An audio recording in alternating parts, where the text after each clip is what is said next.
yaitu bahwa seorang nabi wajib hukumnya untuk mendapatkan panggilan khusus dari Allah. Nah, konsep ini kemudian diterapkan oleh beberapa sekolah-sekolah teologi untuk menyaring mahasiswa. Saya pikir untuk sekolah-sekolah evangelical yang sudah lama berdiri, itu kemungkinan besar masih menerapkan ini.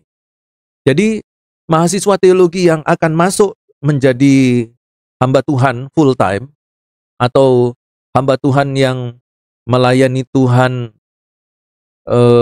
sepenuh hidupnya di dalam seluruh kehidupannya, itu harus dicek dulu apakah hamba Tuhan ini sudah mendapatkan panggilan dari Tuhan untuk menjadi hamba Tuhan.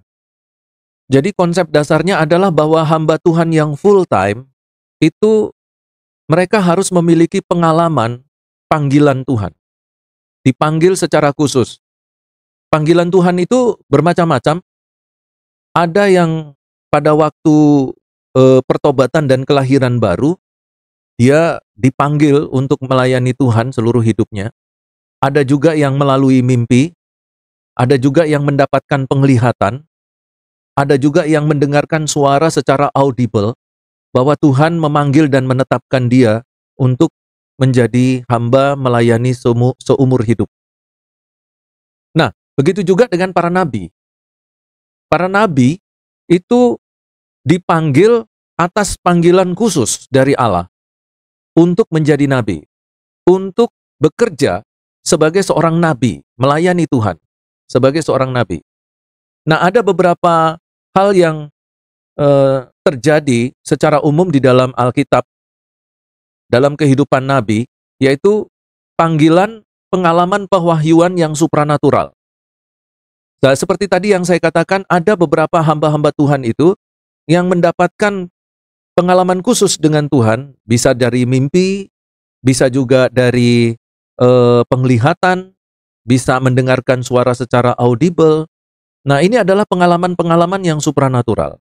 Dan saya memang berharap, bukan memang ya, saya berharap kalau Bapak Ibu ada waktu, Bapak Ibu boleh bersaat teduh di hadapan Tuhan atau bersaat teduh bersama Tuhan, lalu coba tanyakan kepada Tuhan, supaya Tuhan membantu mengingatkan kapan Bapak Ibu mengalami pengalaman-pengalaman panggilan Tuhan untuk melayani Tuhan.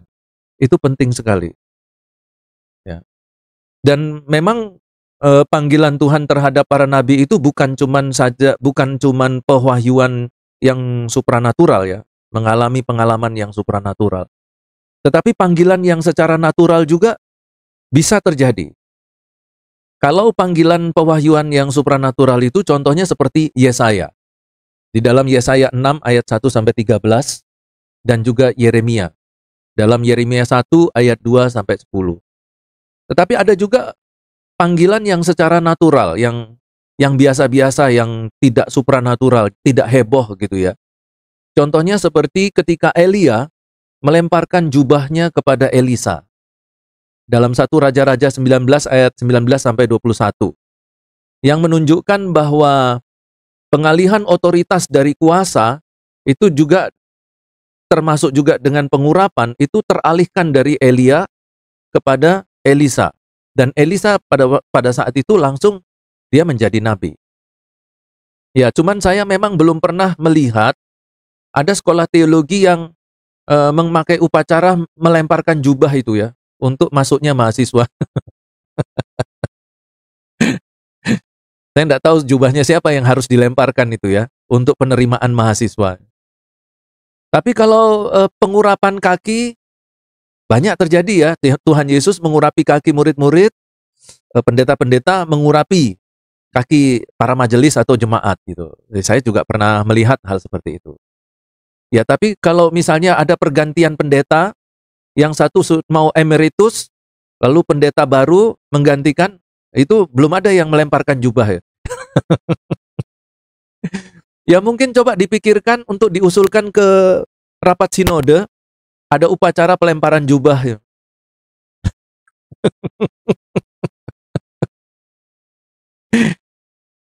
Oke, kemudian yang berikutnya adalah bahwa jabatan nabi itu tidak diwariskan. Ya, jabatan nabi itu tidak diwariskan. Kalau imam itu bisa diwariskan, ya. Apalagi kalau dia keturunan Harun, wah itu sudah wajib ya.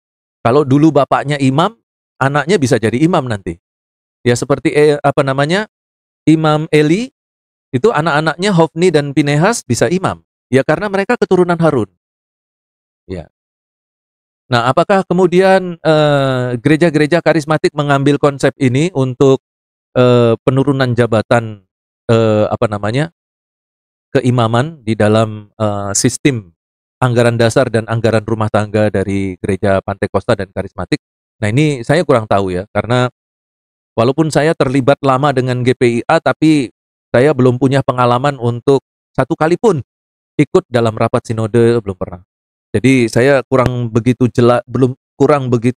tahu untuk anggaran dasar dan anggaran rumah tangga. Tapi untuk jabatan imam, untuk jabatan nabi itu tidak diwariskan. Raja masih diwariskan, ya. Imam diwariskan, nabi tidak. Jadi kalau Anda nanti menemukan dalam praktek kekristenan ada seorang anak muda menjadi nabi oleh karena dulu bapaknya nabi, wah itu itu harus siap-siap itu ya. Siap-siap untuk mengkanter. Nah, sekarang kita akan masuk ke corak dan ragam. Setelah kita masuk ke dalam corak dan ragam, baru kita akan masuk ke dalam ciri. Ya, ciri nubuatan. Nah, yang pertama ini kita masuk dalam corak dan ragam dulu. Bahwa di dalam corak ragam nubuatan Alkitab itu saya mencatat di sini ada 18. Yang pertama adalah nubuat bencana. Ayat-ayat yang menubuatkan bencana. Yang kedua adalah nubuat keselamatan. Kemudian yang ketiga adalah nubuat kecelakaan. Yang keempat itu adalah nubuat nyanyian penguburan. Nubuat nyanyian penguburan. Kemudian yang kelima, corak ragam sastranya adalah nubuat himne. Lalu kemudian yang keenam, corak ragam nubuat liturgi. Yang ketujuh, corak ragam nubuat perdebatan. Yang kedelapan, itu corak nubuat penghakiman. Yang kesembilan, corak nubuat kutuk. Yang kesepuluh, itu corak nubuat perkara hukum. Yang ke-11, corak nubuat menentang bangsa lain. Yang ke-12, corak nubuat visi. Yang ke-13, corak nubuat naratif. Yang ke-14, corak nubuat apokaliptik. Yang ke-15, corak nubuat puisi. Yang ke-16, corak nubuat hikmat. Yang ke-17, corak nubuat berdasarkan tindakan-tindakan simbolis. Yang ke-18, itu corak nubuat mesianik. Ada yang Bapak Ibu mau menambahkan coraknya? Iya. Nah, kenapa kita perlu untuk mengenal corak ragam nubuat? Karena ini penting sekali ketika kita mau menyampaikan firman Tuhan tentang nubuat ini. Ya. Atau ketika kita memiliki program dan tugas untuk mengeksegese berkaitan dengan nubuat, maka kita perlu untuk mengklasifikasi nubuat yang kita analisa itu termasuk dalam corak ragam sastra nubuat yang seperti apa. Apakah bencana, keselamatan, kecelakaan, nyanyian penguburan, atau bagaimana? Nah, dengan mengidentifikasi itu, maka kita akan jauh lebih mudah untuk memahami konteks dari nubuat itu. Karena kita sudah dapatkan corak ragamnya. Nah, langkah selanjutnya adalah ketika kita sudah tahu corak dan ragamnya, nah kita harus kuasai ragam sastra itu seperti apa.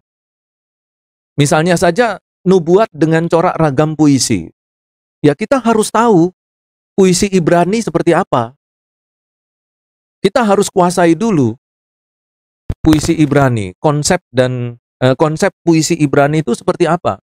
Karena kalau kita nggak kuasai, kita akan bingung nanti. Apa yang harus saya kerjakan berkaitan dengan puisi? Puisinya aja nggak tahu. Apalagi nanti ketemu dengan nubuatnya. Begitu.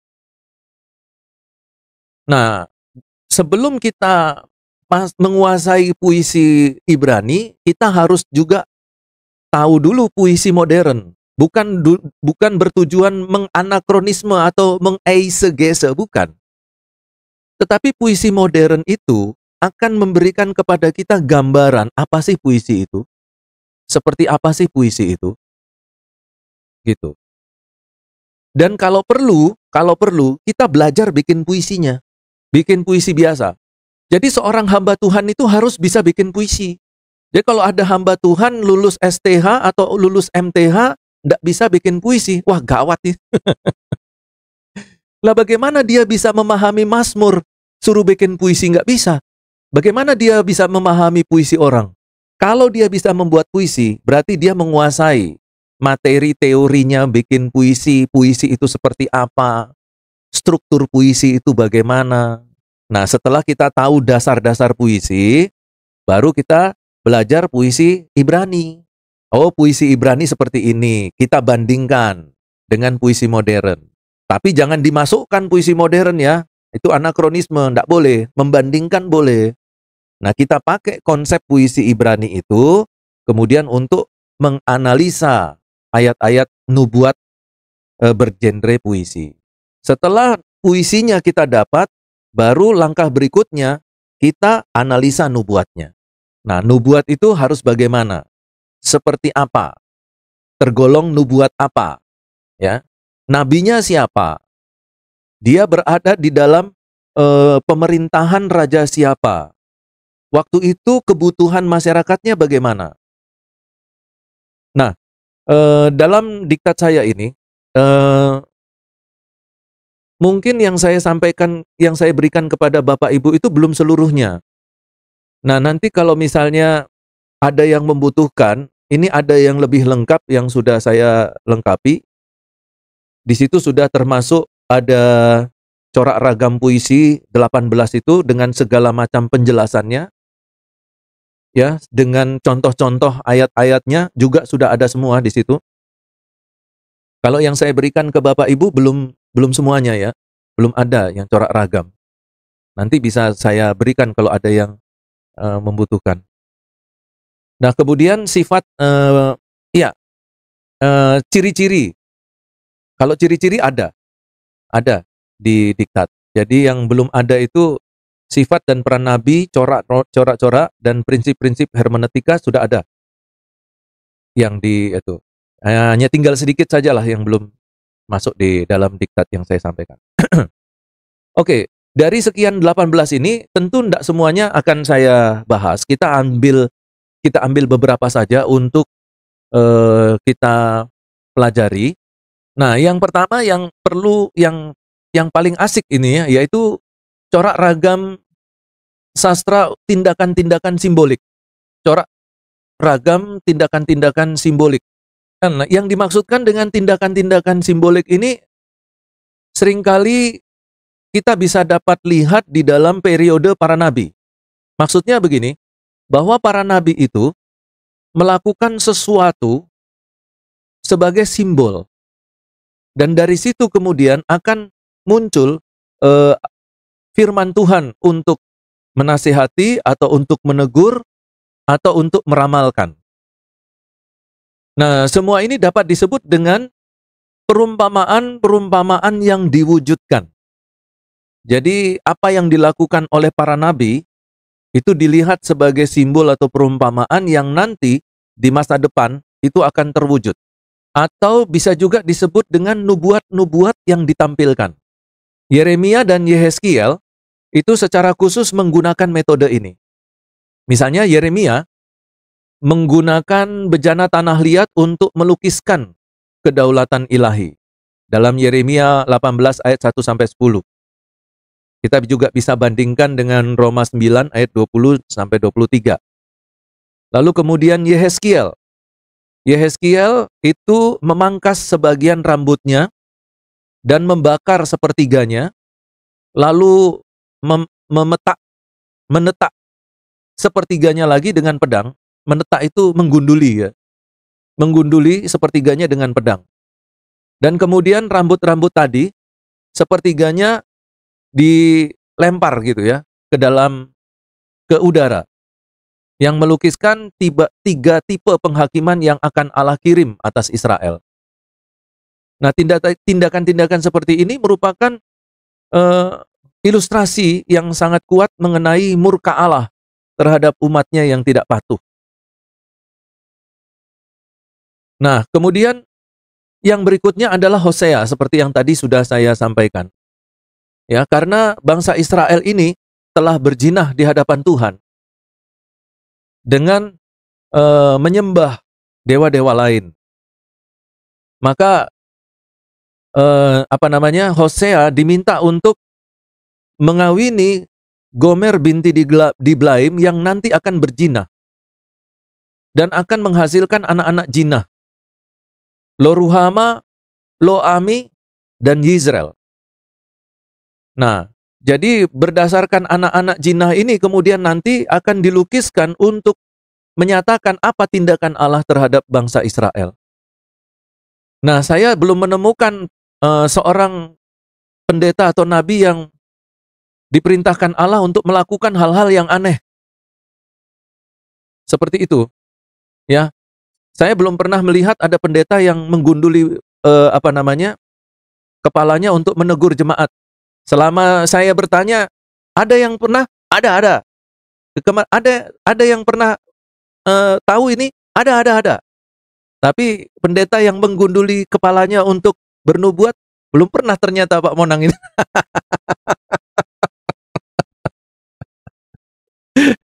Tapi itu tidak sembarang ya. Itu harus dia dapat dari Tuhan. Dan itu, wah itu luar biasa. Itu dedikasi yang luar biasa terhadap Tuhan ya. Kadang-kadang apa yang Tuhan sampaikan itu betul-betul tidak masuk akal. Ya. Dan kalau kita melihat pendeta kita melakukan hal yang tidak masuk akal, kita langsung sudah berteriak ke majelis, tolong diganti pendeta kita itu. Sudah aneh-aneh dia.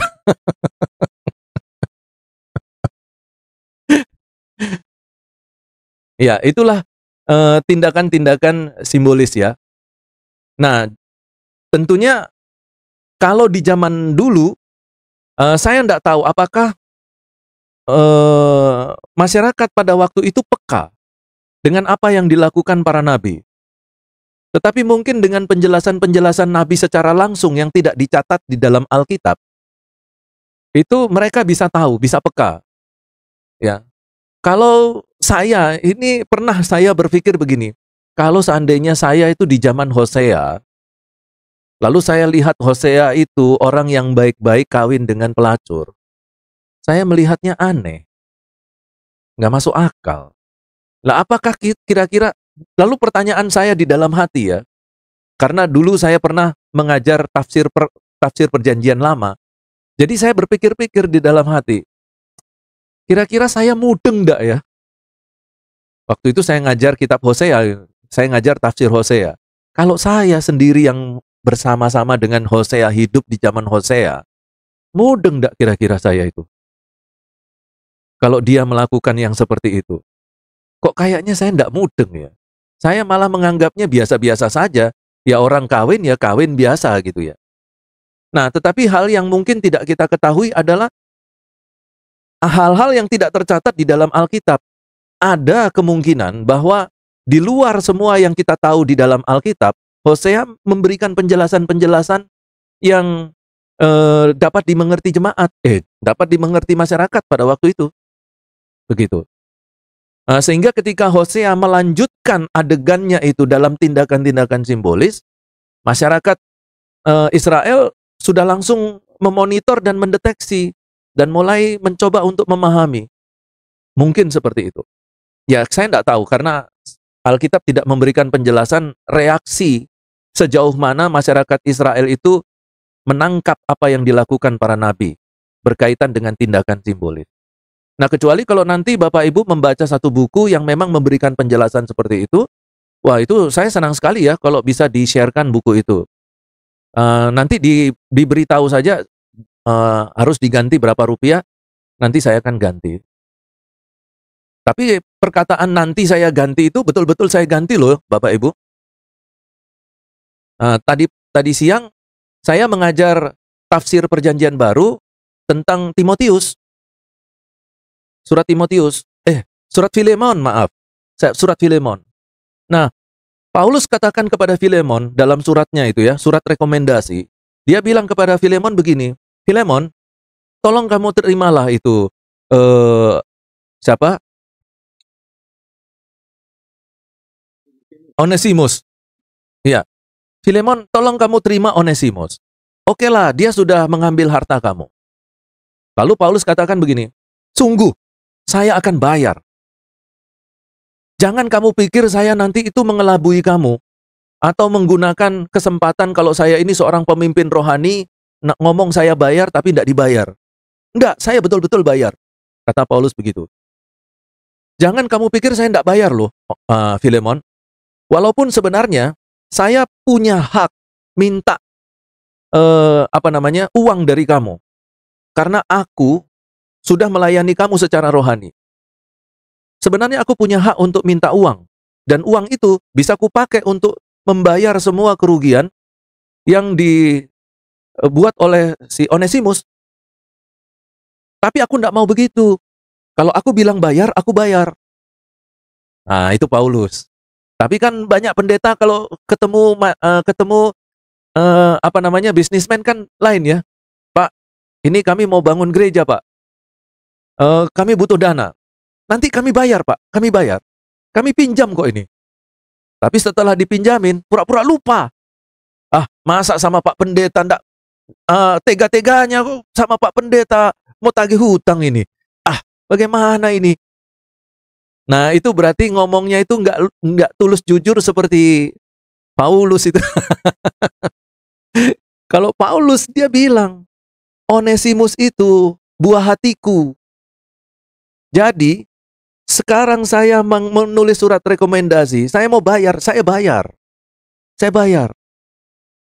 Ya, tapi jangan pikir kalau saya itu hanya sekedar omong dengan berharap kalau bisa, ya nanti saya menunggu kalimat dari bisnismen itu ya.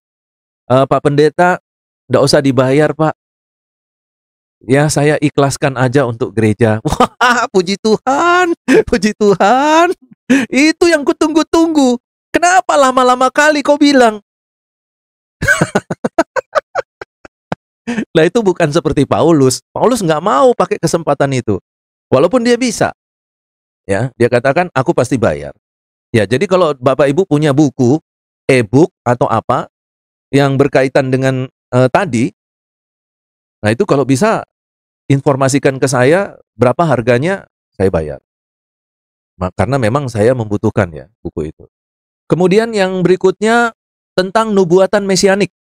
Nah, ini juga perlu kita perhatikan sebagai bahan ya, sebagai bahan untuk contoh corak ragam sastra nubuat. Kalau kita bahas 18-nya ini, kita harus butuh waktu lagi ya. Nah, nubuatan mesianik dapat didefinisikan sebagai semua nubuat yang merujuk entah secara jelas pada kedatangan Yesus Kristus, pada karya keselamatannya, atau pada pertumbuhan dan penyempurnaan kerajaannya. Secara umum, seluruh perjanjian lama itu sebenarnya bersifat mesianik. Karena seluruh sejarah bangsa Ibrani itu hanyalah sebuah persiapan bagi inkarnasi Yesus Kristus. Jadi perjanjian lama itu adalah produk dari semangat kenabian dan kesaksian Yesus adalah roh dari nubuatan.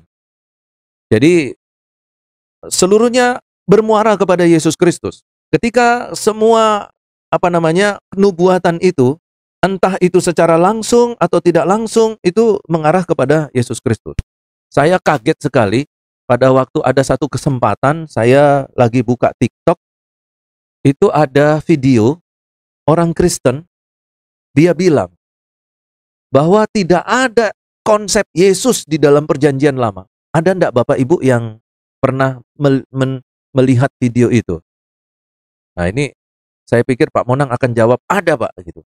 Pernah enggak melihat video yang orang Kristen, dia dengan ngotot mengatakan, siapa bilang Yesus ada konsepnya di dalam perjanjian lama? Tidak ada. Itu dia jelas sekali katakan begitu.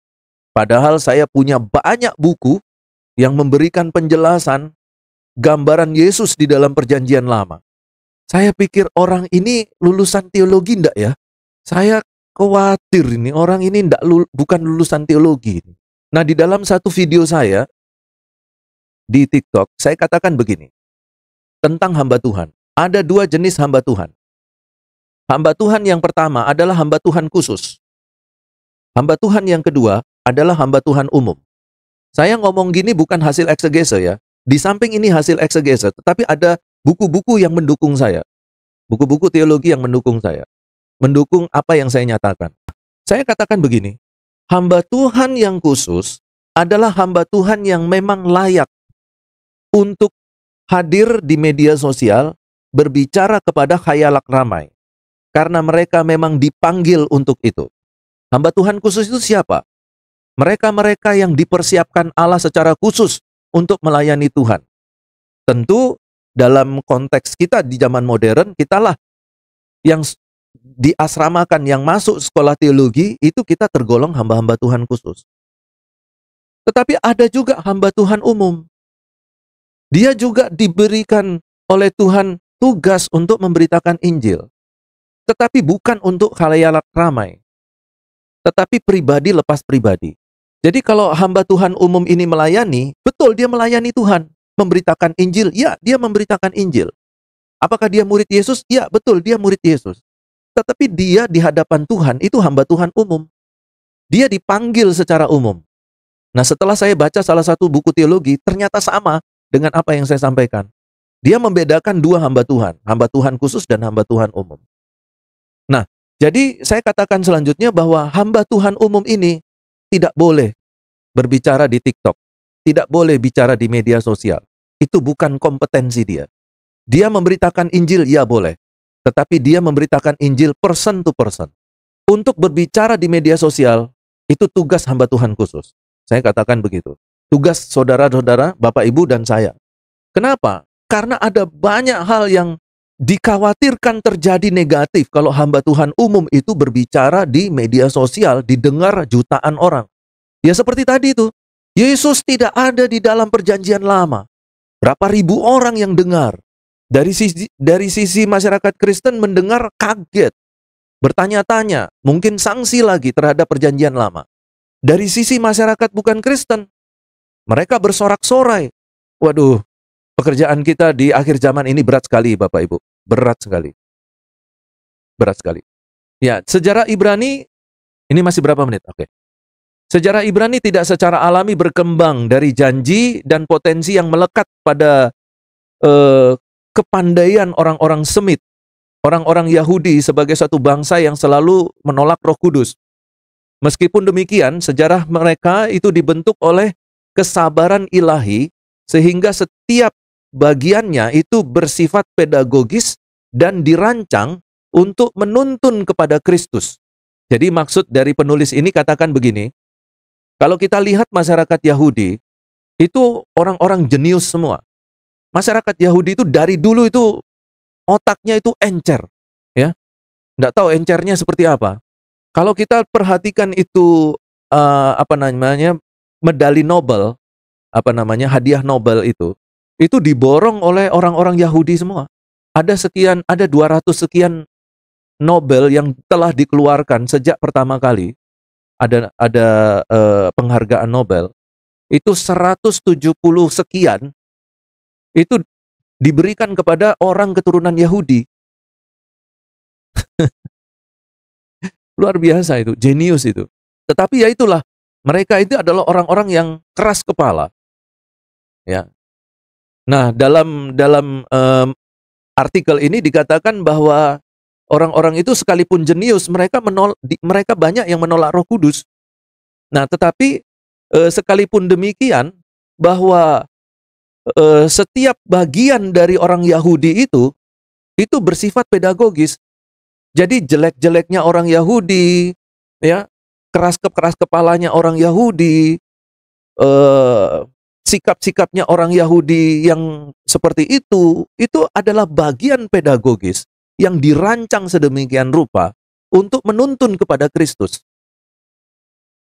Maka ketika nanti saudara mencoba untuk menganalisa, mempersiapkan khotbah dari Perjanjian Lama, nah ini jangan dilupakan bahwa segala tindak tanduk masyarakat Yahudi, bahkan nubuat-nubuat yang muncul di sekitar masyarakat Yahudi, itu semua harusnya itu mengarah kepada Kristus. Bahkan saya punya satu buku yang memberikan penjelasan bahwa bait suci itu menggambarkan Tuhan Yesus seluruhnya. Seluruh ornamen bait suci, seluruh aktivitas bait suci, itu menggambarkan Yesus Kristus. Dan ketika Tuhan Yesus menyatakan dirinya, siapa dirinya, itu semua ada di dalam bait suci. Sebagian besar itu ada di dalam bait suci. Ketika Tuhan Yesus katakan, "Akulah terang dunia." Itu gambaran terang dunia ada di bait suci. Di dalam ruang kudus itu ada yang namanya menorah.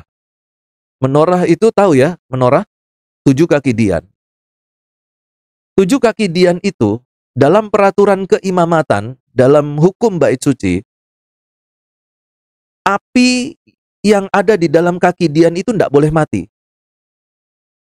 Kalau ada kaki dian yang mati, api di kaki dian itu mati, maka imam yang bertugas untuk kaki dian harus dihukum mati. Bayangin. Tujuannya apa? Nah, itu kemah itu dilapisi dengan 3 lapis. Kemah suci, bait suci itu tertutup. Sehingga kalau tidak ada nyala api sebagai satu pusat penerangan, itu gelap sekali di dalam bait suci itu. Di ruang kudus itu. Gelap sekali. Karena itu tidak boleh ruang kudus itu gelap. Tidak boleh. Jadi konsep rumah Tuhan adalah harus terang. Harus terang. Kalau sampai itu redup, yang dihukum itu imam itu, bahkan sampai hukuman mati. Tapi sekarang gereja lain ya. Semakin redup, semakin asik. Ya. Semakin banyak lampu kelap-kelip, wah itu semakin asik. Diredupkan semua lampu, ya, hanya lampu depan yang terang, lalu ada diskonya juga. Bayangkan itu, beda kali dengan konsep gereja zaman dulu, beda kali dengan bait suci. Tuhan Yesus katakan apa? Bait suci itu rumah Bapakku. Kamu menjadikannya sarang penyamun? Kamu menjadikan itu tempat diskotik? dan. Bukan. Saya salah ngomong, saudara. Coba bayangkan. Di satu sisi, bait suci mengatakan tidak boleh gelap. Di sisi lain, Yesus mengatakan, "Akulah terang dunia." Jengketek bagian belakang di akhir zaman diredupkan. Deremarea. Apanya kata dunia? Dulu waktu saya masih aktif-aktif pelayanan penginjilan, Bapak Ibu bisa lihat di kurikulum vitae pelayanan penginjilan saya. Saya sering agak lama saya di Medan. Jadi kalau dulu itu saya kalau ngomong itu dikira orang Medan. Karena dialek saya itu sudah dialek Medan. Hampir 10 tahun saya pelayanan di Medan. Ya, dari Kisaran, Lubuk Pakam, Perbaungan, Tanjung Morawa, Medan, terus naik ke atas sampai ke mana itu? Sampai ke Danau Toba, sampai di pulaunya apa nama pulaunya itu? Di tengah-tengah Toba itu, danau. Sampai di Samosir sana saya. Pelayanan KKR, seminar, dan lain sebagainya. Jadi, oh ya, jangan-jangan saya pernah lewat di situ, Pak. Jadi kalau BPK, Babi panggang karo Tesalonika, wah udah berulang kali itu.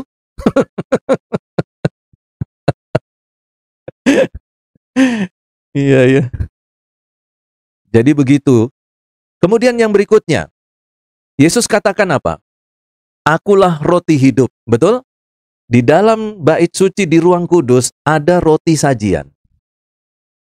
Dan dalam buku-buku yang saya baca, itu terjadi setiap minggu keajaiban di dalam bait suci. Roti itu tidak pernah bisa berjamur.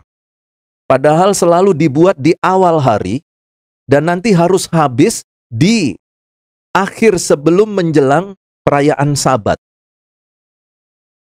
Jadi ketika roti itu dibuat, saya sudah buat buku liturgika khusus untuk bait suci, itu ratusan halaman juga, ya, dengan semua gambar-gambarnya. Jadi mulai dari hari Senin sampai hari Sabtu, aktivitas bait suci itu seperti apa, gambar-gambarnya bagaimana, asramanya imam itu seperti apa, saya sudah bikin bukunya.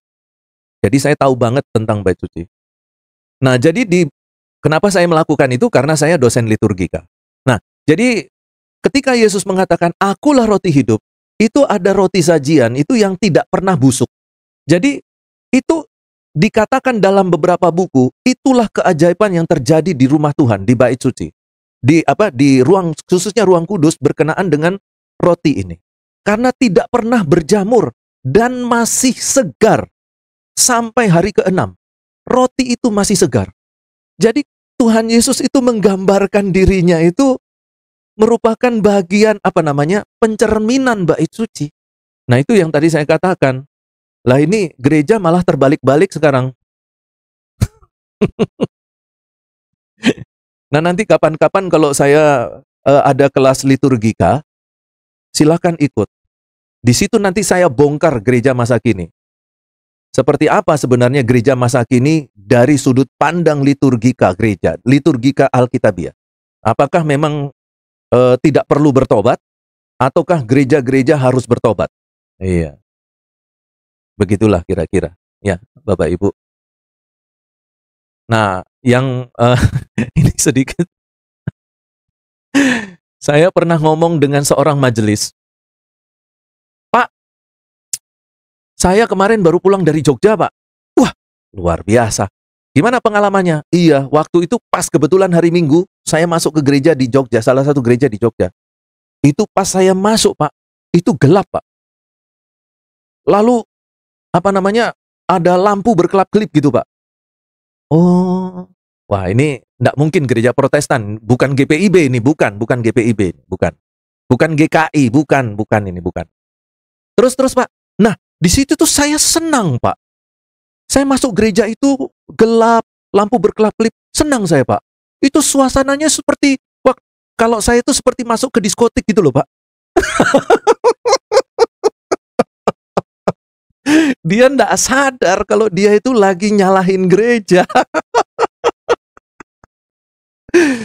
Aduh, kalau begini, apalah kata dunia. Aduh, mampus dah. Ya, itulah ya, nubuat mesianik. Jadi kalau kita bicara tentang bait suci, kita membahas tentang bait suci, itulah gambaran Yesus Kristus di sana. Jadi gereja itu bukan sekedar tubuh Kristus dalam makna rohani. Ya. Gereja itu bukan organisme, bukan sekedar organisme dan organisasi, tetapi gereja itu cerminan Yesus Kristus. Tapi gereja yang mana dulu? Gereja yang mempertahankan keadaan gerejanya sejak mulai dari gereja mula-mula. Nah, kalau sudah berubah ya tinggal diyakini aja. Ya, saya nggak tahu bagaimana cara meyakinkan diri sendiri untuk gereja-gereja yang itu gitu maksud saya. Oke. Nah, kemudian yang berikutnya beberapa menit. Ya, Pak Franky. Nah, kalau pertanyaan yang pertama itu inilah yang akan kita bahas, Pak. Dari ciri dari nubuatan itu. Jadi ada yang namanya nubuatan berciri progresif.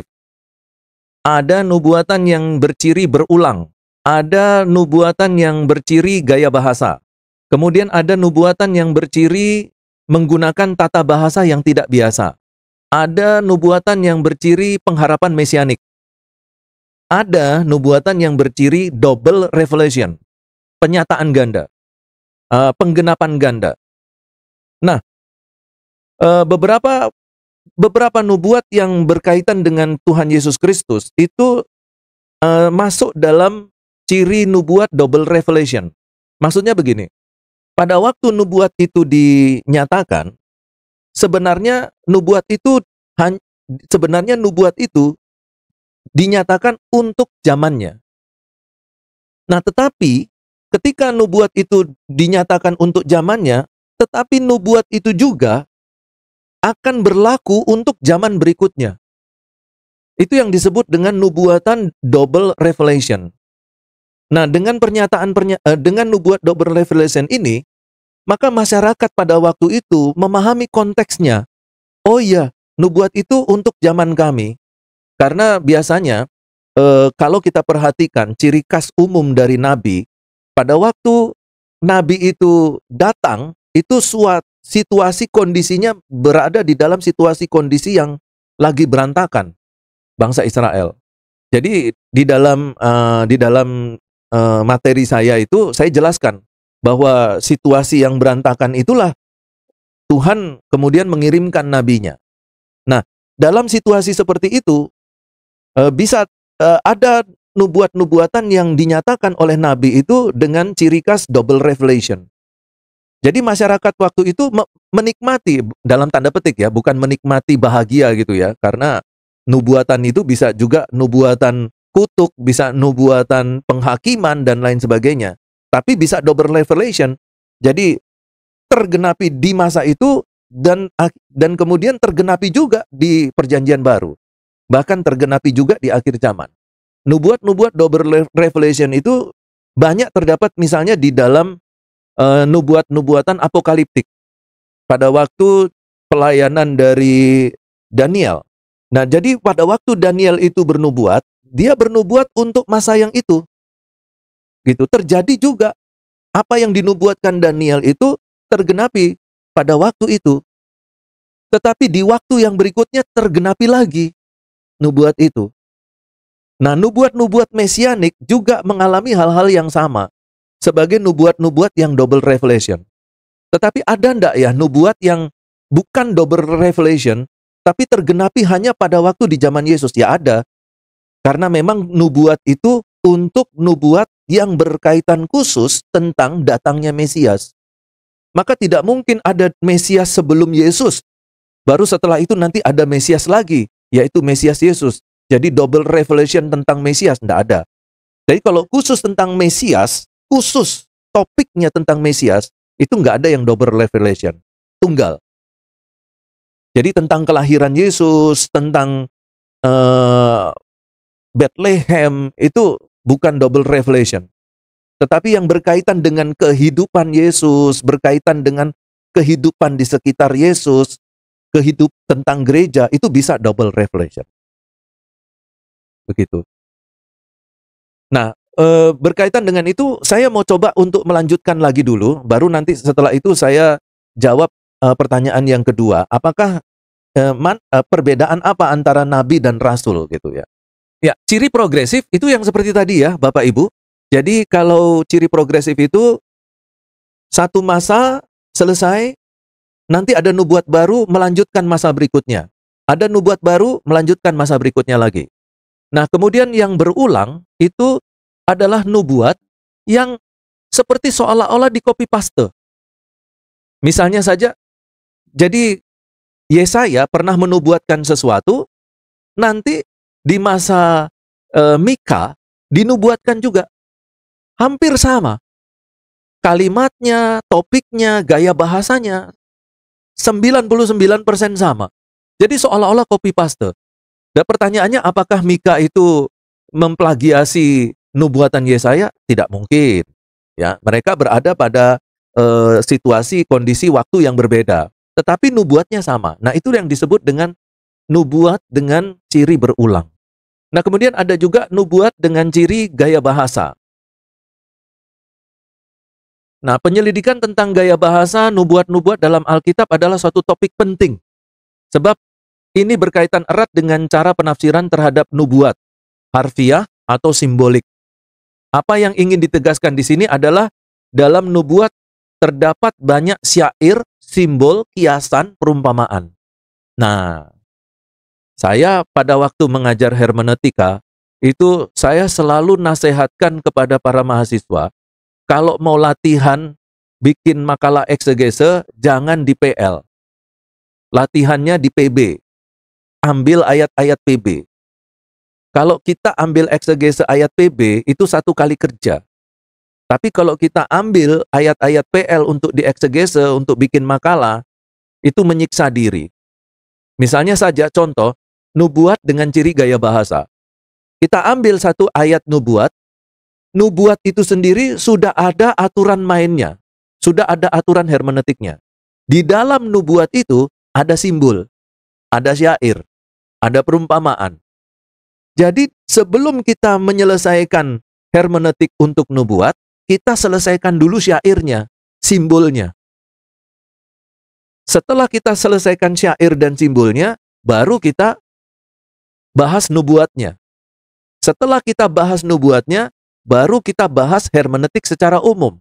Konteks jauh, konteks dekat, studi kata, studi latar belakang, ya, dicek anakronismenya, dicek semantiknya, dicek etimologinya, fonologinya, morfologinya bagaimana, yaitu secara umum.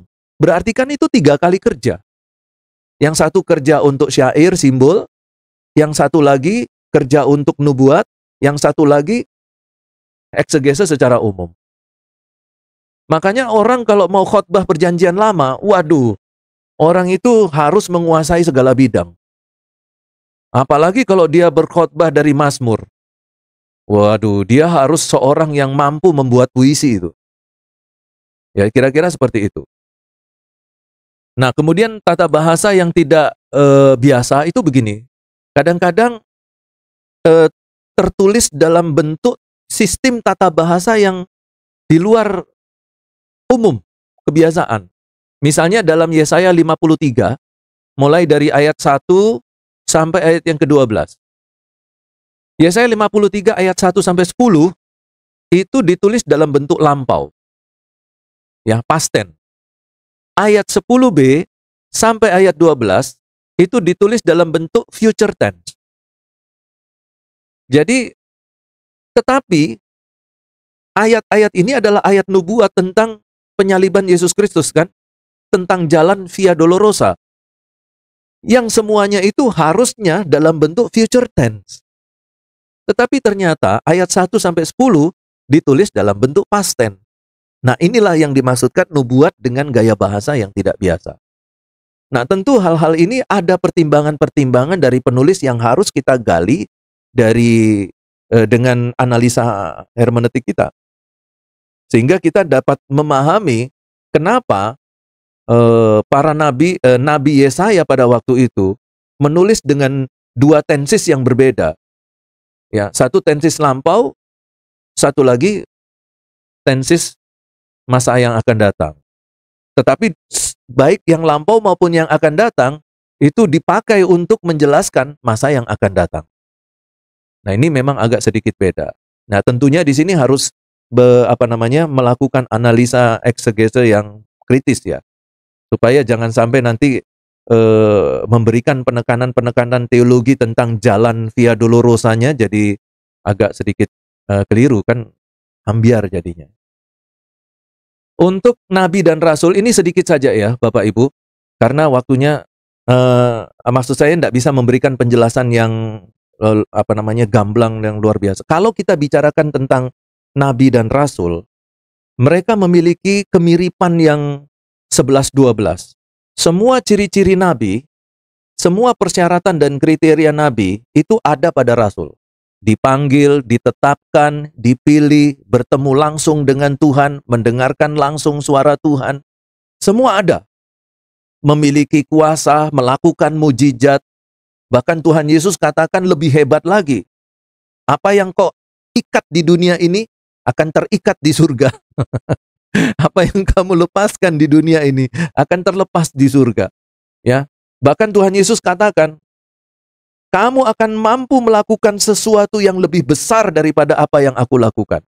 Jadi kalau dilihat dari semua kriteria nabi, itu ada pada para rasul. Tetapi kenapa tidak menggunakan nabi? Kenapa menggunakan rasul? Kenapa?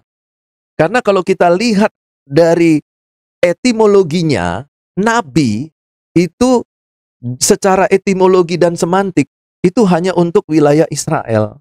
Tapi kalau kita lihat etimologi dan semantik apostolos, rasul, itu untuk bangsa-bangsa lain. Jadi kalau kita lihat, nanti kalau ada kesempatan saya akan sharingkan tentang pemaknaan etimologi semantiknya apostolos. Jadi apostolos itu bukan hanya sekedar seseorang yang membawa berita, tetapi tekanannya adalah orang yang mendapatkan kuasa ilahi dengan kuasa hebat. Orang yang mendapatkan kuasa ilahi sebagai perwakilan dari Yesus Kristus, perwakilan Allah. Dia sekarang ini membawa berita sukacita kepada bangsa-bangsa lain. Nah, itulah makna dari apostolos. Nah, apostolos itu kemudian masuk ke Indonesia jadi rasul. Tapi di dalam bahasa Inggris, epistle. Dari kata apostolos. Rasul itu dari bahasa Arab. Nah, makanya kalau saudara mau, itu kembali ke pertanyaan dulu ya. Nah, kalau misalnya bahasa Arab, kita pakai rasul dalam bahasa Arab, ya kita harus betul-betul cek. Apakah dari makna etimologi dan semantiknya, rasul yang bahasa Arab itu sudah memenuhi maksud dan makna apostolos dalam bahasa Yunani. Ya kalau bisa, ya kita bisa pakai itu. Kita pertahankan pakai rasul. Begitu Pak Franky. Oke, baik Bapak Ibu, kita akhiri pertemuan kita pada malam hari ini. Terima kasih banyak karena sudah bersama-sama dengan saya dalam suka dan duka. Apa yang menjadi kesukaan saya, menjadi kesukaan Ibu. Apa yang ilmu yang saya dapatkan menjadi ilmu Bapak Ibu juga. Ya, uangmu itu uangku. Ya, hutangku adalah hutangmu. Uangku bukan uangmu. Bercanda Pak. Maksudnya kita sudah seminggu ini dalam suka duka. Ya, saya juga dalam kesempatan ini minta maaf kepada Bapak Ibu kalau misalnya dalam penampilan saya kurang berkenan. Ya walaupun saya sudah berusaha untuk berpenampilan secakep mungkin. Tapi kalau masih kurang berkenan ya mohon dimaafkan. Kalau misalnya ada kata-kata saya yang menyinggung perasaan Bapak Ibu, mohon dimaafkan. Kalau misalnya ada materi-materi yang menurut Bapak Ibu masih belum berkualitas, mohon dimaafkan. Ya, saya berharap di kesempatan mendatang saya dapat memperbaiki semua kekurangan-kekurangan yang saya lakukan di dalam perkuliahan kita selama 1 minggu ini.